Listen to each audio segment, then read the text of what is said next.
General Hospital spoilers are here for Thursday, July 31st, 2025. Fans can expect Carly Spencer to warm up to Jocelyn Jacks. Emma Scorpio Drake confides in Gio Palmieri. Jason Morgan also asks Elizabeth Baldwin for a favor. Continue reading and let's discuss what's coming up on the ABC soap show. Willow Tate's vow. Let us begin with Willow Tate, who has awoken the day after her disastrous wedding to Drew Kane. The bride is currently residing with Liz while she decides what to do next. Liz and Rick Lansing are already concerned that Willow is still not thinking clearly. Read more. Find out what happened on the last episode of General Hospital. Willow attempted to visit Carly and Michael Corinthos to see her children. The bride arrived in her bridal gown, reeling mentally. She was not fit to be around her young children, as her actions would have horrified and bewildered them. Willow realizes that arriving to their place was a mistake. Willow, on the other hand, is determined to reunite with her children and makes a commitment. Carly expresses her concerns to Jocelyn Jacks after their discovery. At first, I assumed this was about Willow turning up on the night of her non-wedding, almost frightening Wiley and Amelia Corinthos. Carly could be anxious about what Willow would do next. However, the promo clip reveals that it is actually about Vaughn. Carly informs her kid that Vaughn isn't worth her time. General Hospital teasers for tomorrow's episode state that Jason will ask Liz for a favor. This could be about Britt Westbourne, who Jason cannot get out of his mind. The right-hand man is convinced it was Britt he saw at the airport. Even though Jason is aware that Britt has died, he was also dead at one time. So Jason's favor most likely involves Liz searching into Britt's death records or something similar. Fans may also expect Emma to open up to Gio in the upcoming episode, which airs on Thursday, July 31st, 2025. In addition, Dante Falconeri talks to Anna Devane about something personal. The commissioner sees Emma as getting herself into a horrible situation. Curtis Ashford tries to make a deal with Drew. Which narrative are you most looking forward to witnessing on Thursday, July 31st, 2025? General Hospital spoilers for the week of August 4th reveal some significant surprises. Fans may expect Jason Morgan to continue his search for answers. This could lead to him pursuing a clue concerning Britt Westbourne's whereabouts. Emma Scorpio Drake and Gio Palmieri could face danger. Drew Kane may also have leverage over Willow Tate. Continue reading and let's discuss what's coming up on the ABC soap show. Chasing Britt Westbourne. Let us start with Jason's mission. The right-hand man is confident that the woman he saw at the airport is Britt. He discussed it with Carly Spencer, then Liesl Albrecht. After investigating the 5 Poppies clue and receiving a favor from Elizabeth Liz Baldwin, Jason will board an aircraft. Meanwhile, if Britt fails to provide a satisfactory progress report to their supervisor, Professor Henry Hank Dalton may face additional challenges. Jocelyn Jacks' investigation. This will lead Vaughn and Jocelyn Jacks to continue their investigation. However, this also entails continuing to pretend to be a couple in public. Meanwhile, Jocelyn will have to take Carly Spencer's lectures. Jack Brennan cautioned Joss that faking romances may be tough. However, the blonde assured the employer that no actual feelings were involved. Famous last words. Joss. Emma Scorpio Drake's danger. General Hospital spoilers for the week of August 4th indicate that Emma and Gio will most likely sneak into the facility. Emma informed Gio that she had a master key. However, Anna Devane is concerned that Emma is getting herself into a horrible situation. Fans will also watch Jen Sidwell and Marco Rios plotting their retribution during the week of August 4th, 2025. Ava Jerome could try to move closer to Cody Bell. Christina Corinthos Davis murmured into Molly Lansing Davis's ear. Molly now has the wrong idea about the horseman. There's also Willow, who has sworn off Drew. Drew appears to have some leverage, though. Drew noticed Willow was gaslighting Sasha Gilmore Corinthos about her new daughter, Daisy Gilmore Corinthos. Drew never confronted Willow about this. With that confident grin during Curtis Ashford's ultimatum, could Drew force Willow to marry him? Which narrative are you most looking forward to witnessing in the week of August 4th, 2025? Share your opinions in the comments area below. Keep watching ABC soap operas to find out what happens next. Emma paced nervously across the quiet rooftop of the Quartermain home, holding her phone tightly in her palm. She had repeatedly replayed the talk with her father. He asked her whether she was hiding anything from him, and she lied. It wasn't because she intended to deceive anyone, especially him, but because she was afraid of what the truth may reveal. The secret she carried was not hers alone. It belonged to someone else, someone who had once sworn her silence. And now, with the walls closing in, Emma felt the weight of that vow pressing even harder than before. Drew was in the study, sipping bourbon and staring at the flickering fire. Revenge had never been his thing. He'd spent years striving to be a better guy, to rise above his opponent's tactics, but this time seemed different. He had lost all he had worked for, including his position, friends, and reputation. And it hadn't been a leisurely burn. It had been quick and deliberate. Jason had returned to town, and in a matter of weeks, everyone had rallied around him as if he were still the savior of Port Charles. Drew was not going to sit back and watch history repeat itself. He'd been playing second fiddle to Jason for far too long, and this time he had a plan. Attack Jason where it hurt the most. Jason, ignorant of Drew's impending storm, stood calmly in Carly's kitchen, staring down at the coffee mug in his hands. He hadn't intended to ask for such a large favor, but he had no other alternative. There were too many lives at stake. His time abroad had not softened him, but it had altered his perspective. The world had continued to move and evolve without him, and now he needed help connecting the dots. And there was only one person he could rely on to carry out the necessary tasks. He had requested Michael for help, and to his astonishment Michael had agreed, but not without conditions. The favor Jason required was more than just logistics or support. It was also about trust. And Jason realized he didn't have much of it left to cash in. Willow sat in the chapel at the hospital, her hands folded in prayer and her eyes red with weeping. She never intended to speak the commitment she made aloud.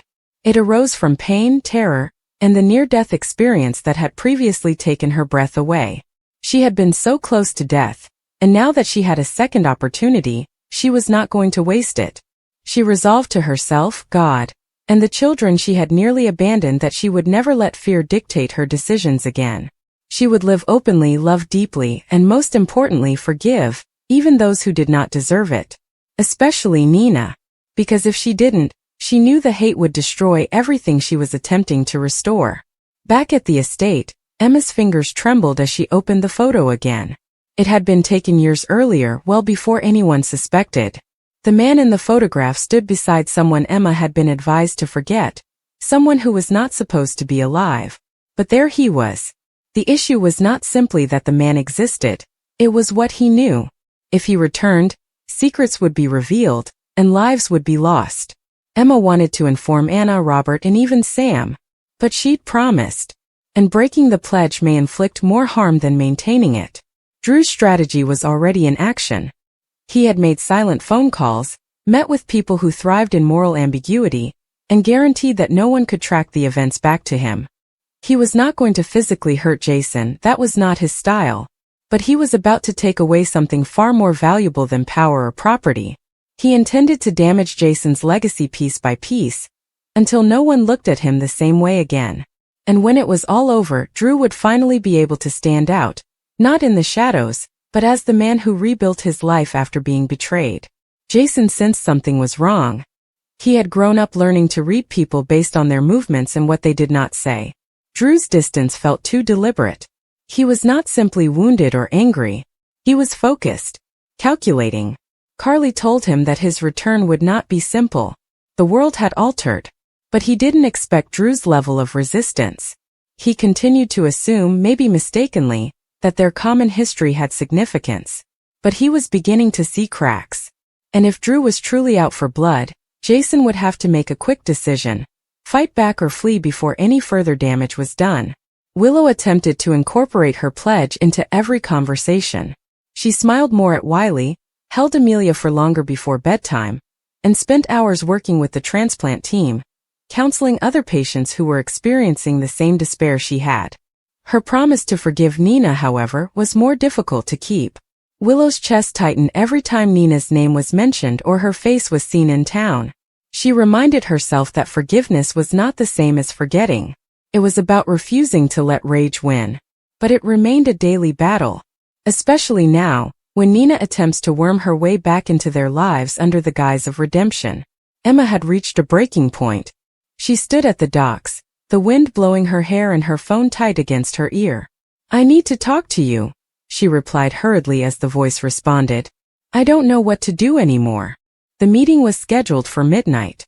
She didn't even tell Spencer, who had been maintaining his distance lately, preoccupied with his own family issues. Emma needed clarity, and she needed to know if the man in the photo was truly back and what he wanted. Drew made his final move the following morning. He anonymously distributed a file with data about Jason's previous dealings, meticulously curated to make him appear as if he had never changed. The file ended up on Jordan's desk, and Jason was summoned within hours for questioning. He realized right once that this wasn't just some random audit or internal review. This was personal. It wasn't difficult to tell who was behind it. Willow found out through Michael. He arrived home late, with tension engraved on his face, and told her everything. "It's Drew," he said quietly. "He is making movements." Willow's immediate reaction was anger. But she remembered her vow. "We have to stop this," she remarked, "before it destroys all of us." Emma arrived at the meeting point and found herself face to face with someone she hadn't seen for years. "You're supposed to be dead," she said. The man nodded. "Many people believe that. But I remained concealed for a reason." He handed her a tiny package. "This will help you understand everything. But take care. What's inside could change everything," Jason addressed Drew later in the day. The discourse was tight, held together only by the years of history that bound them. "Why?" Jason asked. Drew did not flinch. "Because I'm finished being the backup. I'm done watching you get away with everything. You left. We have all moved on. You should have remained away." Carly attempted to negotiate, but she realized this wasn't going to end peacefully. Too much suffering and too much ego. She told both men that if they continued to argue, they would destroy what they were both attempting to protect, the family. But neither of them were prepared to listen. Emma returned to the estate with the envelope. The contents included a letter, a photograph, and a single USB disk. The letter proved everything: who the man in the photo was, what he had done, and why he had faked his death. The snapshot provided proof of the connection. What about the USB? That was the true shocker. It held evidence, names, transactions, and secrets that may reveal more than just personal relationships. It might bring down institutions. Emma stared at it for hours before eventually locking it in her drawer. She needed time to decide what to do. Willow invited Nina to her place. Michael was hesitant, but he trusted Willow's instincts. The conversation was cordial but raw. Willow explained everything, including how near she had come to death, and how much suffering she had endured. Nina cried. She didn't ask for forgiveness, but she did appreciate Willow's willingness to speak with her. It was the beginning. Not friendship but closure. Jason called Spinelli and instructed him to go deeper and trace the leak. Within hours they had confirmation. It was Drew. Jason sensed the betrayal like a sword. But rather than retaliate, he did something unexpected. He approached Drew and handed him the file. "If you think exposing me will fix what's broken inside you," he continued, "then go ahead. However, don't pretend it's about justice. This is about jealousy." Drew did not respond. He accepted the file then walked away. Later that night he destroyed it. Because deep down he knew Jason was correct. Emma, Jason, Willow, and even Drew were all facing difficult decisions. Secrets, promises, vengeance, and forgiveness swirled about them like a maelstrom. Each of them is clutching something fragile: truth, pride, hope. And, as the sun sank over Port Charles, none of them could have predicted what would happen when those pieces collided. It began as a typical day at Port Charles, but the undercurrents were altering rapidly. Emma Scorpio Drake did not expect to be drawn into something so hazardous when she returned for a quick visit, but her links to the past were strong. Britt Westbourne's unexpected arrival triggered more than just old memories. It rekindled emotions and highlighted the flaws in the well-kept surface of safety and order that so many people attempted to maintain. Emma had always been the attentive one, noticing things before others did. And what she realized was that Britt wasn't just in town for a casual reunion. She was being pursued, literally and metaphorically. Britt had always carried her own burden of secrets. Her involvement with the Cassadines alone could put her under suspicion. But now someone was after her, and they weren't fooling around. She had arrived at General Hospital under the guise of a research cooperation, but Emma could tell something was awry within minutes of meeting her. Britt's eyes moved too quickly. When she discussed her travels, her voice shook. And when Emma pressed her on what had brought her back, Britt simply gave vague answers about unfinished business and someone requiring her assistance. At the same time, Gio was dealing with his own storm. The animosity between him and Drew Kane had grown behind closed doors, but most in Port Charles were ignorant of the full depth. Gio was not naive, having grown up quickly in a place that required street smarts and loyalty. He wasn't searching for trouble, but it found him. His connection with Emma was deepening, filled with the quiet knowledge that comes from having experienced too much too young. Gio had seen something, though Drew was keeping a tight eye on them. Drew, for all his charm and decent demeanor, was concealing something strong. It wasn't only his political power or economic connections. It was something more personal, something harmful. Drew's actions had become more unpredictable since Jason returned, and he was driven back into the shadows. He had begun to collect favors, press on weak points, discover people's secrets, and use them discreetly. Drew had always aspired to be a hero, a man who rebuilt himself from nothing. But now that facade has loosened. He had access to information about people that he should not have. And he was not above exploiting that information to gain power. Emma's intuition told her that Britt was the key to something bigger. The more time she spent with her, the more sure she was that Britt wasn't simply being pursued. She was fleeing someone in Port Charles. The more she confided in Gio, the more involved he grew in the risk. One night, while waiting near the docks for a potential ally of Britt's to come, they were almost caught in the crossfire of something deadly. The sound of gunfire pierced the silent air, and Gio instantly pulled Emma to the ground, protecting her with his own body. The bullets struck the crate behind them, spreading splinters and panic in their path. That attack confirmed Emma's suspicions. Britt had been marked, not by an outsider, but by someone from Port Charles, someone who knew her habits and wanted her quiet. Following the incident, Gio urged Emma to walk away from everything. But she couldn't. Not when Britt's life is at risk. Not with the darkness thickening around Drew. Drew, ever the tactician, had been watching it all happen. He had no intention of killing Emma or Gio, at least not directly, but he recognized an opportunity. Britt knew something he did not want revealed. Something related to his time abroad and the operations he participated in. When he discovered that Britt had returned with documents that could connect him to an illegal intelligence trade, he felt he had to act. He needed to discredit her before she said something to the wrong person. And if that meant playing mind games with Gio or exploiting Emma as an innocent pawn, then be it. Drew's leverage was not raw force but influence. He relied on old friendships, promised subtle consequences, and quietly twisted arms, until even Dante and Anna began to question Britt's motivation. Emma, on the other hand, was not about to give up. She knew the truth. Britt had gotten into something serious and hazardous. She also sensed Drew was up to something considerably more evil than everyone recognized. When she attempted to warn her mother, Robin, the response was one of concern mixed with mistrust. Robin wanted to believe her, but the stakes were great, and Britt's reliability was questionable at best. Emma decided to dig deeper. With Joe's assistance, she broke into one of Drew's illegal warehouses near the waterfront. What they discovered sent shivers down their spines. Paperwork, surveillance footage, and an encrypted drive labeled with a codename related to Drew's previous military operations. Drew had been involved in something hidden and unauthorized. Britt also had proof that he could burn down all he had rebuilt. They didn't take everything, only enough to reveal the trail. Emma felt she couldn't approach the authorities without facing retaliation. But she could turn to someone else, Jason. Jason, despite the fact that he and Drew were biologically siblings, had always served as the moral compass, dividing chaos and order. Emma trusted him and hoped he would believe her. Meanwhile, Gio found himself getting deeper into trouble.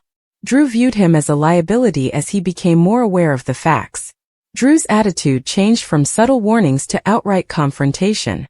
Drew cornered Gio in the Metro Court parking garage one night, and told him to leave or people he cared about would be hurt. It was not an empty threat. Gio had grown up around men like these, and he understood what veiled words meant. For a time he paused.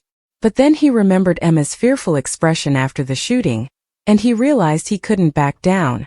Britt, for her part, was starting to unravel. The stress, the continual running, and the responsibility of retaining harmful information were taking their toll. She attempted to flee again, boarding a bus to an unknown area, but Emma apprehended her just in time. The confrontation was emotional and intense. Emma begged her to remain and fight. Britt for once had a breakdown. She revealed that she had previously trusted Drew and believed in his redemption story. But now she recognized him for who he really was. A guy anxious to keep his secrets, no matter the cost. Jason has finally agreed to meet with Emma and Gio. They handed him the partial files and told him the entire tale. Jason remained quiet for most of it, contemplating the gravity of what they had risked. He never gave them a clear answer. But Emma noticed it in his eyes. He would take action and do it his way. What none of them recognized was that Drew had already started retaliating. Britt's hospital records were abruptly altered, and her qualifications were questioned. Rumors started to circulate that she was involved in drug research tampering. Gio was arrested on a fake assault accusation days later, and freed without explanation. It was a show of might, a reminder that Drew still held the strings. Emma went underground. She severed digital ties, repurposed old WSB contacts from her mother's network, and devised a strategy with Britt. They would fabricate a leak not to the police but to the media. Allow the story to spread through anonymous tips, making it public enough to prompt a thorough inquiry, but not linking them directly. The idea worked for the most part. Within days, the invader published a story concerning secret military operations involving a well-known Port Charles resident. The names were not mentioned, but the implications were enough to rattle the higher-ups. Drew was summoned for questioning by a federal agent as a business consultant. Meanwhile, Jason used his own sources to conceal potentially harmful information. But Drew wasn't finished. He knew who was behind the leak, albeit he couldn't prove it. And he vowed vengeance, not in the ordinary sense but something more long-term. He began a methodical effort to destroy Emma and Joe's trust, creating doubts, spreading false narratives, and pulling strings in the background. Emma was described as reckless in WSB notes. Gio was barred from a job chance with a tech startup affiliated with Aurora. Nonetheless, Emma, Britt, and Gio remained united. Britt finally left town under a new identity, with Emma's assistance, and Emma returned to a more peaceful existence under her mother's care. Gio remained in Port Charles, determined not to be driven away by Drew's efforts. He and Emma remained in touch but more carefully. Jason, the protector, continued to watch from the shadows. Drew, whose public image remained largely intact, found himself increasingly isolated. The cracks in his facade had been uncovered, and he tried to patch them, but the harm had already been done. He has less leverage than he did before. The terror he instilled had subsided. However, in Port Charles, danger never fully disappears. It simply waits for the next opportunity to strike.